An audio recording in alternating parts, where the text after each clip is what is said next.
নমস্কার, আমি অভিজিৎ মনিরাগাজ মাল্টিমিডিয়া সাহেব চলে এলাম আজকে আরো একটি ইনফরমেটিভ ভিডিও নিয়ে। ডিবিটি লিঙ্ক করা যদি না থাকে তাহলে অন্নপূর্ণা ভান্ডার বা যুবসাথী প্রকল্পের টাকা কিন্তু আটকে যেতে পারে। তো ডিবিটি লিঙ্ক কি, ডিবিটি লিঙ্ক অনলাইন এবং অফলাইন কিভাবে আবেদন করবেন বা কিভাবে করতে হয় পুরো বিস্তারিত বলবো, তার জন্য অবশ্যই পুরো ভিডিওটি শেষ পর্যন্ত দেখুন। DBT link, direct benefit transfer. এই ডিবিটি লিঙ্ক আপনারা কিভাবে অনলাইনে করবেন, তো তার জন্য অবশ্যই আমাদেরকে যোগাযোগ করতে হবে। কিভাবে যোগাযোগ করবেন? আমাদের স্ক্রিনে দেওয়া নাম্বারে যোগাযোগ করুন। আমরা আপনাদের ডিবিটি লিঙ্ক, ব্যাংকের সাথে আধারের ডিবিটি লিঙ্কটি আমরা সুন্দরভাবে কম খরচে কম সময়ে করে দেব। আর এবার রইল অফলাইন। এই অফলাইনে করবেন কিভাবে, তার পুরো বিস্তারিত বলছি। যাদের ধরুন ডিবিটি লিঙ্ক আপনারা অনলাইনে করতে পারছেন না নিজেরা, তো তারা তো অবশ্যই আমাদেরকে যোগাযোগ করবেন। আর তাও যদি না করতে পারেন তাহলে অফলাইনে আপনারা ডিবিটি লিঙ্ক করতে পারবেন। তো অফলাইনে ডিবিটি লিঙ্কটা কিভাবে করবেন, আমি এই ভিডিওটির মধ্যে আমি একটি ফর্ম দেখাবো। সেই ফর্মের মধ্যে কি কি আছে সেটা আমি বলে দিচ্ছি। সেই ফর্মটি কোথা থেকে পাবেন? সেই ফর্মটি আমাদের থেকে তো পাবেনই, আমাদের ব্রাঞ্চে এসে যোগাযোগ করতে হবে, তবে সেই ফর্মটি পাবেন। এবং সেই ফর্মটি নিয়ে ডাইরেক্ট আপনার যে ব্রাঞ্চ, মানে আপনার যে ব্যাংক রয়েছে সেই ব্যাংকে গিয়ে জমা দিতে হবে ফর্মটা ফিল আপ করে। তো সেই ফর্মটা আমি এখানেতে আপলোড করে দেবো, ভিডিওটিতে দেখতে পাবেন। তো তাও আমি বলছি কিভাবে ফর্মটি ফিল আপ করবেন।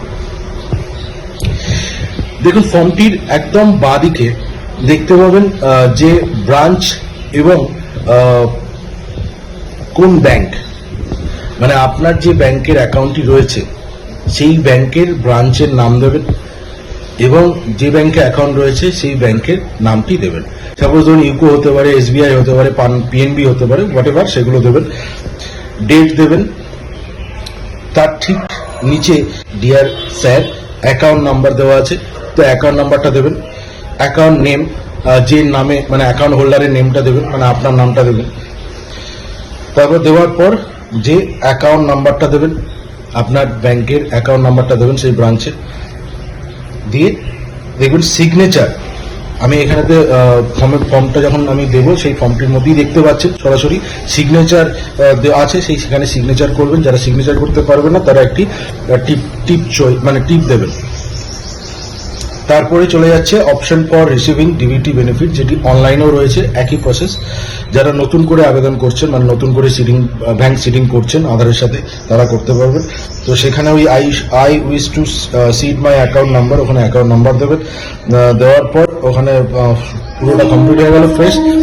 তারপরে ঠিক নিচে একদম চলে আসবেন, দেখবেন ইওর ফেথফুলি, মানে আপনার নামটা দেবেন, সিগনেচার করবেন। তারপরে নেম দেবেন, পুরো নাম, মোবাইল নাম্বার, ইমেল আইডি এবং কপি অফ আধারটা অবশ্যই সাথে করে নিয়ে যাবেন। এই ফর্মটি ফিল আপ করবেন। ফিল আপ করে তার সাথে আধার কার্ড অবশ্যই আপনি ব্যাংকে গিয়ে জমা করতে পারবেন। এটি অফলাইনে প্রসেসটি বললাম। ইনফরমেটিভ ভিডিও পেতে অবশ্যই চ্যানেলটি সাবস্ক্রাইব করুন, ভালো লাগলে ভিডিওটি শেয়ার করুন। টাটা।